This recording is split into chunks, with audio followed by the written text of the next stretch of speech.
Nadiad cyber આતંકી કેસની તપાસ હવે એનઆઈએ કરશે। નડિયાદના ચકચારી સાયબર આતંકવાદ સંબંધિત પ્રવૃત્તિમાં સંડોવાયેલા આરોપી બાબતે વધુ ગંભીર તપાસ હાથ ધરવામાં આવી રહી છે। અગાઉ આ કેસની તપાસ Ahmedabad ATS and terrorism squad દ્વારા કરવામાં આવી હતી, પરંતુ હવે આ કેસને રાષ્ટ્રીય તપાસ એજન્સીને સોંપવામાં આવ્યા છે।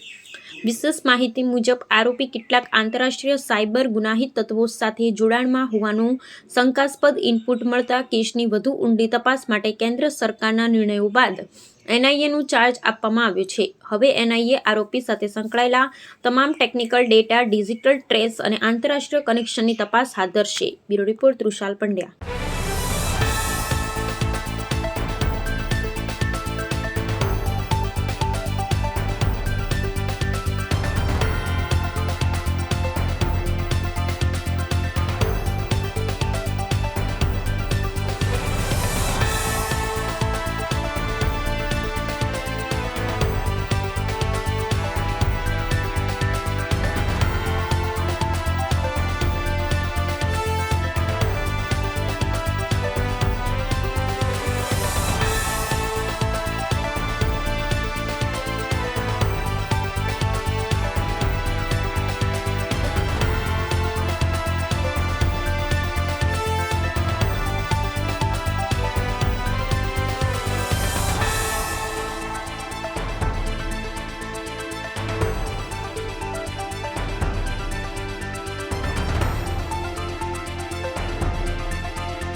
જી સાહેબ, નડિયાદમાં સાયબર આતંકવાદી બે આરોપીઓ પકડાયા હતા, એમાં શું મૂળ આવ્યા?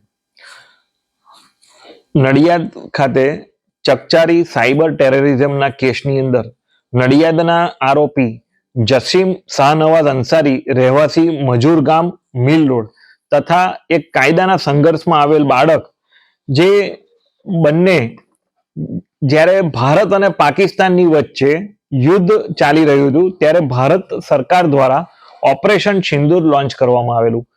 આ ઓપરેશન સિંદૂર જ્યારે ચાલી રહ્યું હતું ને ભારત સરકાર દ્વારા જ્યારે હુમલા થઈ રહ્યા હતા આર્મી દ્વારા, તે ખૂબ જ ક્રુશિયલ ટાઈમની અંદર આ જે આરોપી તથા કાયદાના સંઘર્ષમાં આવેલ બાળક, તે બંને ભેગા થઈ અને એક ટેલિગ્રામ ગ્રુપ બનાવી અને ભારત સરકારની અગત્યની વેબસાઇટો જેવી કે ડિફેન્સની વેબસાઇટ, ગુજરાત પોલીસની વેબસાઇટ છે, સીબીઆઈની વેબસાઇટ છે, ઇન્ડિયન નેવીની વેબસાઇટ છે, આવી ખૂબ જ અગત્યની 54 જેટલી વેબસાઇટો ઉપર સાયબર એટેક એટલે કે DDoS એટેક કરવામાં આવ્યો। આ એટેકને કારણે આ તમામ અગત્યની જે વેબસાઇટો છે તે ધીમી પડી ગયેલી હતી। જ્યારે એટીએસના ધ્યાન ઉપર આ તમામ વસ્તુ આવી ત્યારે ગુજરાત એટીએસે આ મામલાનો ગુનો દાખલ કરેલો અને નડિયાદ ખાતેથી આરોપી જસીમ શાહનવાઝ અંસારી નાઓને અટક કરેલા તથા કાયદાના સંઘર્ષમાં આવેલ બાળક, જેને બાળ સંરક્ષણ ગૃહ ખાતે મોકલી આપવામાં આવેલો હતો। હાલની અંદર આ સમગ્ર જે ગુનો બન્યો તેમાં ગુનાની ગંભીરતા જોતા તથા દેશની સુરક્ષા સાથે જે ચેડા કરવાનો ગુનો હોય તેમજ ભારતના રહેવાસીઓ જે છે તેમાં ભય ફેલાવા તથા ભારત દેશની એકતા, અખંડિતતા, સલામતી અને તેના સાર્વભૌમત્વને નુકસાન થવાના ઈરાદે આ ગુનો આચરવામાં આવેલો હતો। એટલે આ ગુનાની ગંભીરતાને જોતા ભારત સરકારના ગૃહ વિભાગ દ્વારા આ જે એટીએસ તપાસ કરી રહ્યું હતું તે એટીએસ જોડેથી આ તપાસ છે એ નેશનલ ઇન્વેસ્ટિગેશન એજન્સી એટલે કે એનઆઈએ ને સુપરત કરવામાં આવી અને હવેથી આ ગુનાની જે તપાસ છે એ એનઆઈએ દ્વારા કરવામાં આવશે।